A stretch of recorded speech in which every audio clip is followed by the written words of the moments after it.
मला खूप वेळा लोक विचारतात की मार्केट फॉल झाल्यावर, मार्केटची किंमत कमी झाल्यावर म्युच्युअल फंडांच्या गुंतवणुकीवर काय परिणाम होतो.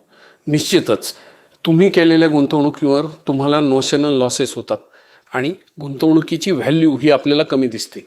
हे स्वाभाविक आहे, पण त्याच्यापेक्षा महत्त्वाचं आहे की असं झाल्यावर तुमच्या डोक्यावर काय परिणाम होतो. आणि सगळ्यात मोठा प्रॉब्लेम तिथे आहे. मॅक्सिमम लोकांना भीती वाटते. भीती वाटणं स्वाभाविक आहे, पण भीती वाटल्यानंतर तुम्ही काय करता हे खूप महत्त्वाचं आहे. अनेक लोक त्यांचे पैसे अशा वेळेस काढून घेतात. त्यांना असं वाटतं की आपल्याला कोणतरी फसवलं आहे, we have ended up in the wrong asset. पण तसं केलं नाही पाहिजे. गेल्या 19 वर्षापासून मी इन्व्हेस्टेड आहे.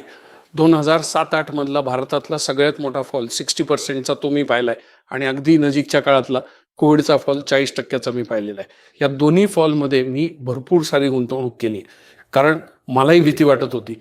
फक्त त्या भीतीला मी वेगळ्या पद्धतीने हाताळले. So when the market is falling you will be fearful, but when you are fearful that is the right time to be greedy. आणि ही जर मानसिकता आपण तयार केली तर आपल्याला वेल्थ क्रिएशन करण्यापासून आणि श्रीमंत होण्यापासून कोणीच थांबवू शकत नाही.